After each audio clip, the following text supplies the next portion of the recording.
Gabi na at masyado nang malayo ang hospital, kaya mas minabuti na lang ng lalaki na dalhin ang babaeng kanyang minalasakitan sa kanyang pamamahay.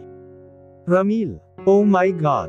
Bulalas pa ng babaeng doktora, matapos niyang makita ang binata na may bitbit itong isang duguan, at walang malay na babae. Agarang umakyat ang binata papunta sa kanyang kwarto habang nakasunod naman ang doktora sa bawat yapak niya. Sino yung babaeng yun? Don't tell me na nakabangga ka, Ramil. Oh my God, she's bleeding heavily, nag-aalalang wika ng babae. Kaya mamaya ka na magtanong Carlita, bago mo ako tingnan, unahin mo muna ang babaeng ito, she needs your help. Apuran itong sabi sa babae, at agad na niyang inihiga ang babae sa sarili niyang kama, at agad din itong tiningnan ng doktor. Habang ang binata naman ay nakakross lang ang kanyang dalawang kamay, habang nakatitig sa babaeng walang malay. How painful she is, ano kaya ang nangyari sa kanya, why it happened to her, tanong niya sa kanyang isipan. Matapos suruin ni Carlita ang babae at gamutin, ay nilapitan niya agad ang kanyang kaibigan. She's safe now, buti na lang at hindi pa ganoon karami ang nawalang dugo sa kanyang katawan, kung hindi, we will need a blood donor. May tama rin siya ng bala sa kanyang binti, at luckily na hindi bumaon ang bala. Also, the woman is pregnant. Pregnant, bulalas pa ng binata. Yes, she's pregnant but the baby is now safe, buti na lang at malakas ang kapit ng bata.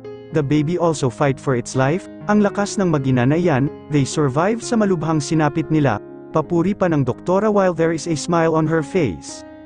By the way, Ramil, what happened? Bakit nasa iyo ang babaeng ito? You called me because you need me. You want me to look after you, kasi kumikirot na naman yung injury sa balikat mo, but I ended up for looking another patient. Paano napunta sa iyo ang babaeng ito? Are you involved into a crime? Crime? Hello, atat pang belat sa kanyang kaibigang doktora. Nagmamaneho ako pauwi rito sa bahay, pero bigla itong babaeng ito na sumulpot sa harapan ng kotse ko, while I'm driving way home, thought this woman is a ghost, kaya natakot pa ako sa kanya noon.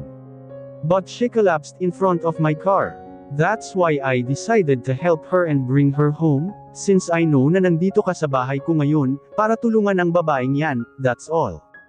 I'm not involved to any heavy crime, just so you know, Carlita, paliwanag pa niya sa mapanghinala niyang kaibigan. Isang pilyang ngisi naman ang iginawad ng babae sa binata. You thought that this woman was a ghost. Natatawa pa nitong sambit, kahit kailan talaga, hindi ka marunong tumingin ng maayos pagdating sa babae, Ramil. Ang ganda kaya ng babaeng ito, kaya paano magiging multo yan, baka mahulog pa ang brief mo dyan, pang-aalas ka pa nito sa binata, at akmang babaktukan niya sana niya ang babae, subalit agad naman siyang nakaramdam ng kirot sa kanyang balikat at napangiwi pa siya.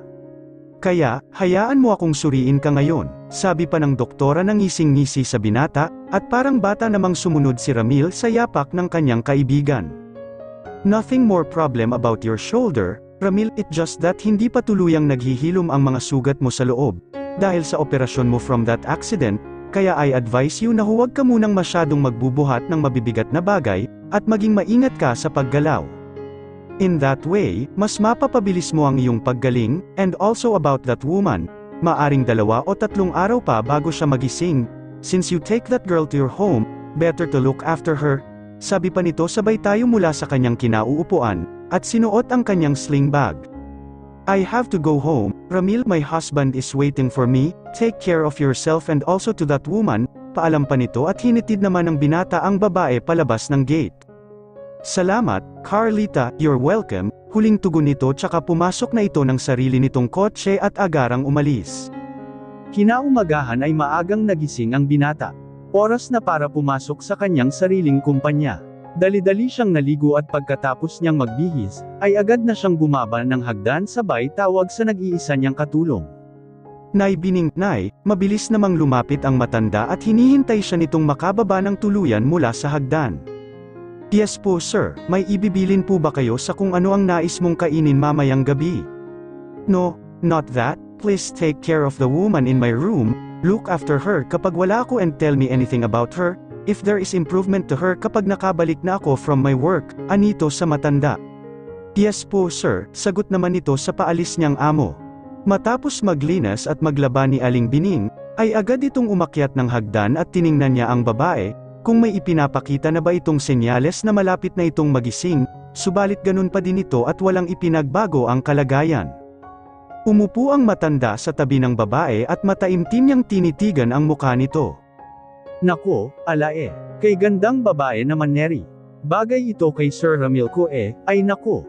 Baka padala na ito ng langit para mag-asawa na ang boss ko, kay tagal na kasing hindi iyon umiibig Alae, parang mas maganda pa itong babaeng ito kapag nagising na. Kay Pang siguro ng mga mata nito, kay haba kasi ng kanyang pilak mata manghang sambit pa ni Aling Bining, habang tinatitigan niya ang magandang mukha ni Rosenda. Kasalukuyang nasa office ngayon ang binatang si Ramil, at problemado siyang nagbabasa ng mga reports ng dalaga niyang empleyado.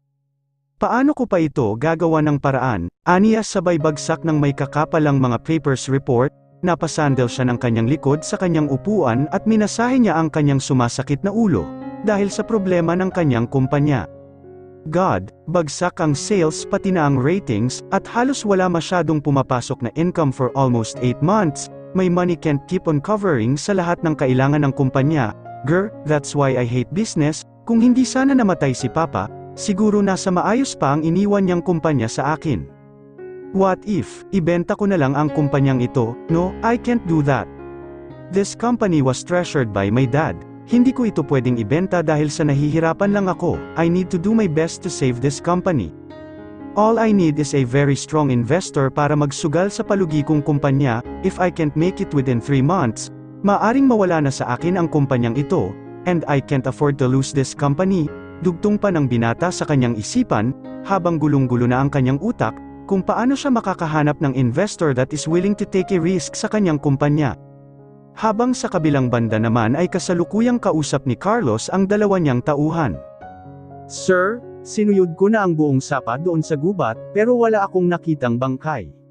Nagpabalik-balik na rin ako doon, pero wala talaga akong mahagilap na isang bangkay ng babae, ulat pa nito sa harap ng lalaki. Kung walang bangkay, I'm glad to hear that report. Maybe she survived. Maaaring buhay at nakaligtas lang ang asawa ko. Maaaring ligtas lang siya pati ang anak namin. Masaya niyang wika sa kanyang isipan, subalit hindi pa rin mawala sa kanyang isipan ang mag-alala. Hindi pa malinaw kung ano ang nangyari sa kanyang mag-ina, at ang mayroon lang siya ngayon, ay isang haka-haka na binuo niya sa kanyang isipan. Halughugin mo pa ang buong sapa. Kung kailangan mong sisirin mo. Kung kailangang magpabalik-balik ka doon, ay gawin mo. Libutin mo ang buong kagubatan at ang sapa. Hanapin mo siya kahit saan. I need you to work more harder. Kailangan kong makita ang mag-ina ko. If you can do that, I will give you a house and a millions. I can make you to be a millionaire in a minute. Kung magagawa mong hanapin ang asawa ko. Buo nitong sambit. Yes sir, tugon naman ito at binigyan lang ito ni Carlos ng isang senyas, at agad na rin itong tumalikod sa kanya at bumalik sa trabahong naatas dito. How about you? Anong balita mo? Anong balita ang dala mo tungkol sa kanila? Boss, wala rin akong dalang balita tungkol sa kanila. Maaaring mabilis na silang nagtago at nagpakalayo-layo. Mahirap hanapin ang mga kriminal boss, pero gagawin ko po ang lahat makita lang silang dalawa. Ulat naman ng isa na naatasan sa paghahanap kay Allison at Urbano. Isang senyas uli ang pinakawalan ni Carlos, at agad na ring umalis ang isang lalaki mula sa kanyang harapan, at mag-isa na lang siya sa loob ng kanyang villa habang iniisip si Rosenda. Where are you now? Where are you now, love? I swear. Hindi ako titigil sa paghahanap sa iyo. Makikita rin kita. Makikita rin kita, mahal ko. Hanggat may pera ako at kakayahan para hanapin ka, ay gagawin ko ang lahat para sa iyo at para sa anak natin, aniya sa kanyang isipan na puno ng determinasyon. Habang sa kabilang banda naman ay kasalukuyang nagsasagutan sina Urbano at Allison. Ano, Allison, magtatago lang ba tayo na para tayong mga daga na takot makita ng pusa? Allison, ayoko ng buhay na ito, ayaw ko ng ganito, mas mabuti pa kung sa club lang ako. Sana sa mga oras na ito ay nakapaibabaw na ako sa isang babae at nagpapakasarap. Hindi yung ganito, daig ko pa ang aswang na hindi dapat masilayan ng araw. Talakpa ng lalaking si Urbano. Hindi na kasi sila ganoon kalaya na lumabas-labas pa, bukod kasi sa hinahanap sila ng tauhan ni Carlos ay pinawanted din sila ng lalaki. Huminahon ka nga, Urbano, nakakatulong ba yung pagsisiga mo dyan sa atin? Di ba hindi hinayupak kasing asawa ko na yan pinapawanted ba naman ako, anito habang nagyoyosi? Anong ikaw, Allison, pati rin ako, pati ako wanted dahil sa iyo, dahil dyan sa palpak mong plano. Napatayo naman ang babae sabay padabog na hinagis ang kanyang yosi sa kahit saang sulok ng silid. Anong palpak na plano, malakas nitong sambit habang inihahakbang niya ang kanyang mga paa palapit sa lalaki. Maayos ang plano ko, yang kilos mo ang palpak, makupad ka kasi, kung sana pinatay mo agad ang babae, edi sana wala tayong problema, sisihan pa ng dalawa. Iwan ko sa'yo, nagsisisi ako na sumama pa ako sa'yo, sana maayos pa ang buhay ko, sambit naman ng lalaki sabay talikod sa babae. Saktanging tugon ng babae sa pagtalikod sa kanya ni Urbano, at pabagsak na lang siyang nakapamewang. Kung magtatago lang ako sa buong buhay ko dahil sa'yo, Carlos, mas mabuting pang makulong na lang ako, pero hindi ganon kadali iyon, dapat mapatay ko muna ang babaeng dahilan ng ating pagkasira, sambit ng isipan nito. Makalipas ng 3 araw ay muling bumisita si Carlita sa bahay ng binata. Hi po doktora, bati sa kanya ni Aling Bining. Hello din po, si Ramil, andyan po ba? Ay wala po si Sir Dini, kanina pa po yun umalis tugon naman nito. Oh, that's all right, hindi naman siya ang sadya ko rito, Aling Bining, how is the woman, still on sleep? Tanong pa ni Carlita sabay upo sa sofa. Tulog pa iyon. Pang ganap sa magandang babae na iyon Hanggang ngayon hindi pa iyon nagigising. Ay, ma'am, may gusto po ba kayong inumin? Juice, kape, o tea? Kape na lang po muna Aling Bining. Yung green tea, aniya sa kasambahay at agad naman siya nitong kinuhaan ng kape. Matapos niyang inumin ang ibinigay na kape sa kanya ng matanda, ay agad na rin siyang umakyat sa silid, kung saan natutulog ang babaeng si Rosenda, at agad niya itong sinuri. Okay, Aling Bining, magigising na po ang babaeng ito within few hours, prepare a food for her after, upang agad siyang makabawi ng kanyang nawalang lakas, at upang agad na siyang makabalik sa dati niyang lakas, tumango naman ito bilang tugon. Anyway, itong babae lang ang sadya ko rito, kailangan ko nang umalis Aling Bining at salamat sa kape. Also, tell my friend that I visited here and I need to talk to him tomorrow night, sabihin niyo na may kilala akong isang taong handang sumugal para sa kumpanya niya, kung magkakasundo lang sila, dugtong pa niya bago nilisan ang pamamahay ng kanyang kaibigan. Yes po ma'am, makakarating po. Kinagabihan ay napakalikot ng ulo ni Rosenda, panay ang galaw ng kanyang ulo at halos mawala na siya ng hininga.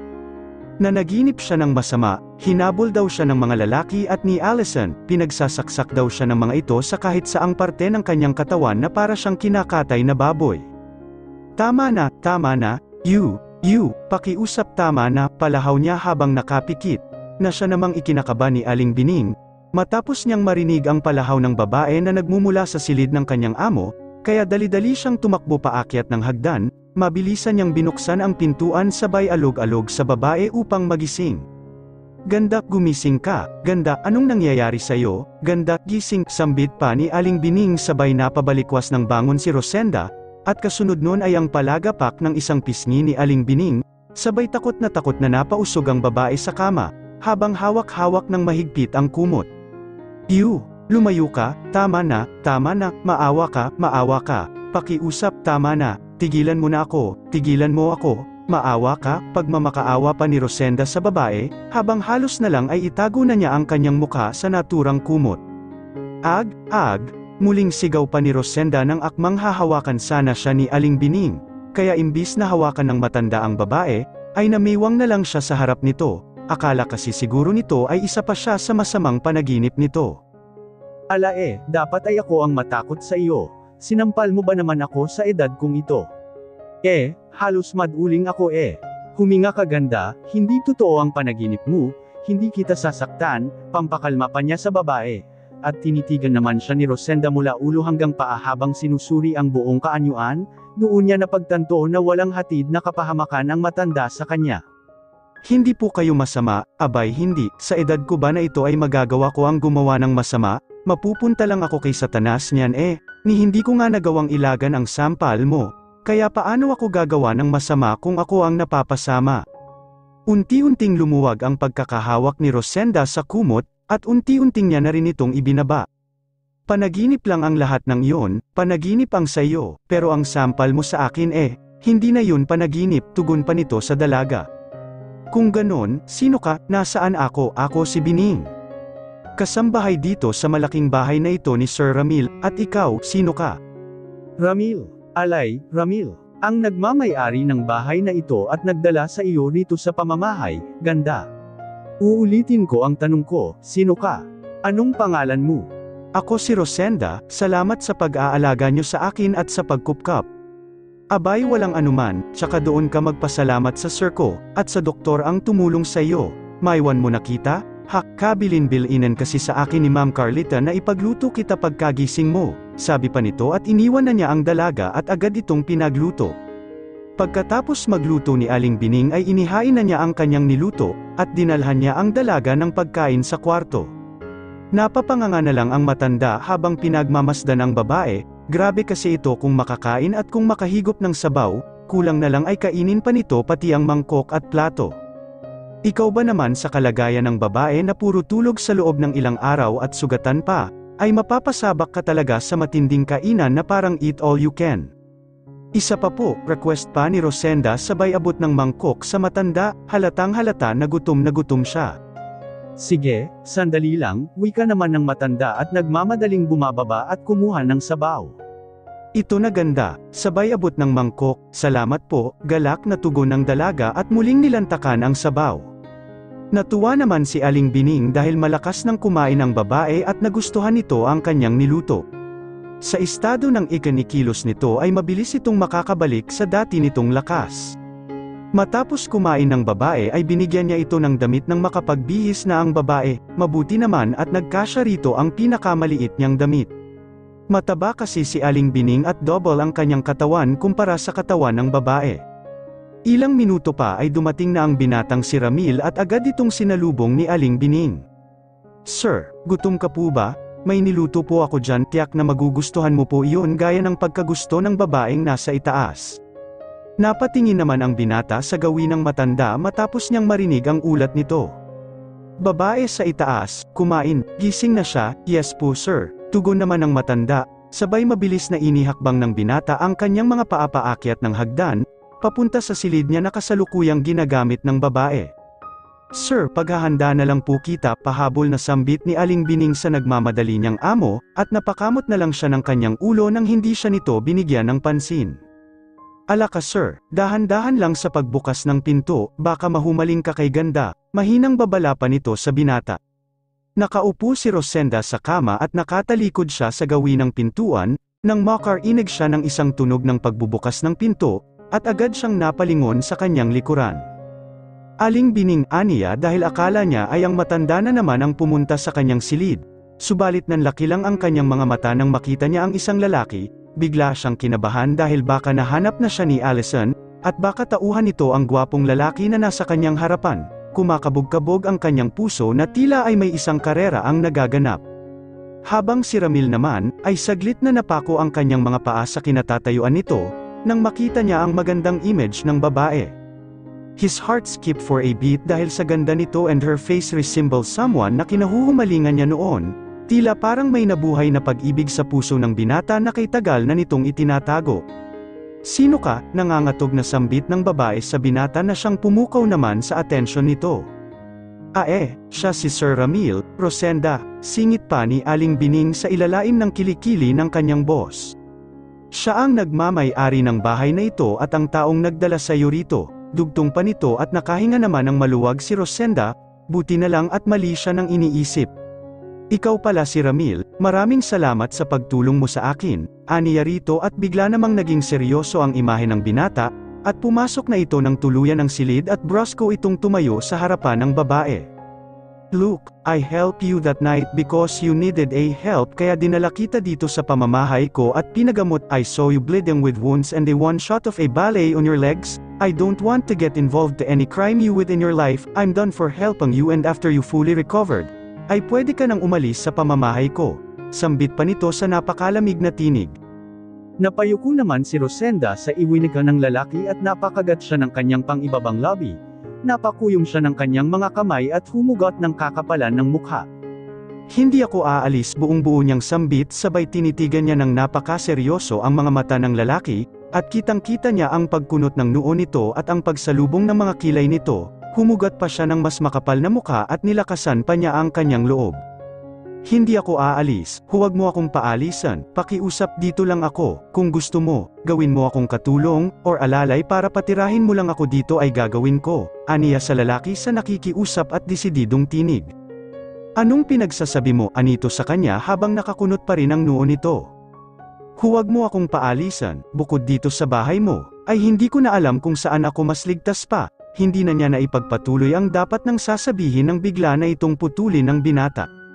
I told you, ayaw kong makasali sa kung ano man ang kinasasangkutan mong gulo.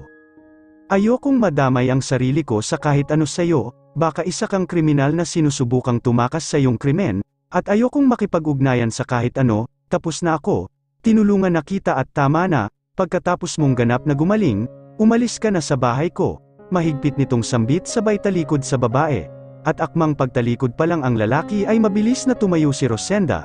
Subalit sa kanyang pagtayo ay biglang niyang binti dahilan upang matamba. Agad naman itong napansin ng sinalo ni Ramil, nang maramdaman ni Rosenda na nasa bisig siya ng lalaki, ay agad na tumulo ang kanyang malulusog at masaganang mga luha mula sa kanyang mga mata.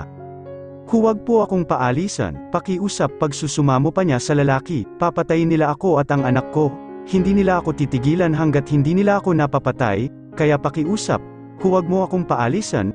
Hindi ko pa kayang protektahan ang anak ko, hindi ko pa kayang iligtas ang sarili ko, aniya sa lalaki at napatingin naman si Ramil kay Aling Bining na nahahabag para sa babae. Sir, baka pwedeng pakinggan po muna natin ang babaeng iyan, suhestyon pa nito sa lalaki at inilipat ni Ramil ang kanyang atensyon sa babaeng humahagulhol sa kanyang bisig, isang malalim na hininga ang kanyang pinakawalan bago nagsalita ulit.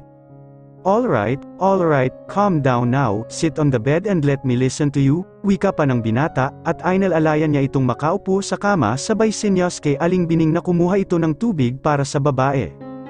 Ito, tubig, alok pa nito sa babae at malugod naman yung ininom ng babae at ibinalik ang baso sa matanda, isinanding naman ni Ramil ang kanyang likuran sa pader, habang nakakross ang kanyang dalawang kamay at seryosong nakatitig sa babae. First, tell me your name and tell me why should I help you again. Rosenda ang ngalan ko at hindi ko alam kung saan ako magsisimulang magpaliwanag, aniya sa lalaki. May asawa akong tao at ang pangalan niya ay Carlos. Masaya kaming namuhay bilang mag-asawa, pagkatapos ng kasal namin at nagbunga na nga ang aming pagsasama. Nabuntis ako at hindi pa niya ito alam noon na nagdadalang tao ako nang matuklasan ko na isa lang pala akong kabit. Na isa lang pala akong pangalawang asawa, pinagtabuyan niya ako at tinalikuran.